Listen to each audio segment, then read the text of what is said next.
Salut à tous, c'est Axel de testmobile.fr, on est au MWC 2014 et j'ai dans la main le Wiko Getaway. Je suis bien sûr sur le stand de Wiko comme vous l'avez deviné. Alors le Getaway, c'est un appareil avec un écran 5 pouces, c'est du HD 1280 par 720. J'ai pas le prix en tête et ni la disponibilité, je crois qu'il est déjà dispo, mais jamais là-dessus, j'ai un gros doute. Mais en tout cas moi, l'idée de cette vidéo c'est surtout de vous le présenter dans ses grandes lignes. Donc on est parti. Alors on a un contour en aluminium, ça c'est assez rare, généralement on est en plastique chez Wiko. Donc on va faire le tour du design dans une petite seconde. C'est un appareil très fin, 7,2 mm, 5 pouces IPS HD comme je vous disais, Gorilla Glass 2, quad-core 1,3 Mediatek, 13 mégapixels à l'arrière, 5 mégapixels à l'avant, ROM, 16 Go de ROM, donc mémoire interne et 1 Go de RAM. Et il tourne sur Android 4.2.2. À la sortie de la boîte, lui, contrairement au Rainbow ou au Gloom, il n'est pas dans 25 000 coloris, lui il est un peu plus sobre. Donc là on a dans cette version gris-bleu, et je crois qu'il y a un blanc également, un noir, là je les ai pas autour de moi, je peux pas vous les montrer, mais ça devrait être à peu près ça, côté design. Je vais zoomer un petit coup. Là-haut, on a caméra frontale, sortie audio, quelques capteurs. Là, une petite barre en bas qui est plutôt élégante, qui est pas sans rappeler certains terminaux de HTC, mais ça rend bien. D'ailleurs, il y a des chanfreins un petit peu à la HTC, comme vous pouvez le voir. Mais je trouve que bon, c'est esthétique. Les touches classiques ici, retour, accueil et menu, que vous voyez assez mal. Là, la touche Home, la touche on-off, verrouiller, déverrouiller. Je vais passer en focus manuel, histoire que vous puissiez voir quelque chose, ce serait quand même préférable. On-off, bouton de volume, là ça doit être pour la SIM. Et dans tous les cas c'est SIM et micro SD, l'un ou l'autre, non. Jack, appareil photo, 13 mégapixels à l'arrière. LED, haut-parleur. Il est fin, un contour en aluminium, du soft touch à l'arrière, c'est quand même un design réussi. Moi j'aime bien, ouais, plutôt agréable à prendre en main. Alors dans l'interface, normalement il n'y a pas de surprise, c'est du basique dans le sens Android natif, natif brut, comme d'habitude normalement chez Wiko.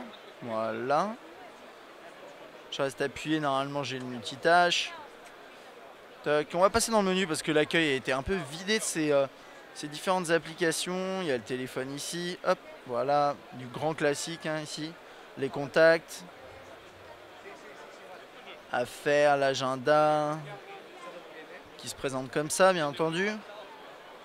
Je pense que vous connaissez tout ça. L'appareil photo, parfois il y a quelques petits... ok, il était en train d'enregistrer un cliché. Voilà, je reviens en arrière. Alors là, par contre, il y a une petite personnalisation. On a la possibilité d'activer, alors ça c'est le Zero Shutter Delay que vous pouvez activer éventuellement, donc ça c'est pas mal, et ça a été personnalisé. 13 mégapixels, on doit avoir le mode HDR a priori, ouais, mode panorama, ce genre de choses, quelques effets, cinématographe, oh bien, mode sphère, gomme magique. Alors c'est pour ça, l'appareil photo, je vous l'ai pas lu, mais ça s'appelle Magic Camera, et à mon avis c'est parce qu'il y a ces fonctionnalités là, gomme magique, vous prenez une photo, vous enlevez la personne à l'écran, mode sphère, etc., etc. Normalement c'est pas des choses qu'on trouve chez Wiko, c'est vraiment plus basique que ça. Et là on a quelques fonctionnalités un peu avancées au niveau de l'appareil photo. On va aller voir du coup rapidement la galerie, voilà, qui se présente comme ça avec un jeune homme qui fait le modèle pour nous. C'est parfait. Je regarde un petit peu ce qu'on a. On a Hangouts bien entendu, mais vous n'êtes pas obligé de passer par Hangouts. Désolé, j'étais out of focus là. Je regardais plus l'écran. Voilà, on est bien comme ça. Horloge, musique. Toc. Notebook. Pour prendre des notes rapidement. Voilà, c'est tout. C'est tout, SMS, MMS. Il y a le web bien entendu. Tout ça, c'est du Android brut. Il y a juste Touchpad apparemment. En tant que clavier, donc pourquoi pas. Moi je suis pas fan de touchpad honnêtement, mais on va dire pourquoi pas.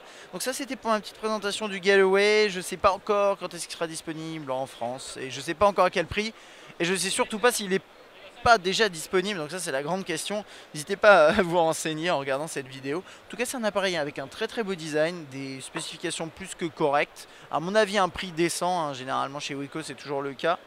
Et j'aime particulièrement son contour en aluminium, le soft touch ici, sa légèreté, c'est plutôt sympa. N'hésitez pas à lâcher un petit commentaire histoire de me dire ce que vous pensez du terminal, et moi je vous dis à la prochaine.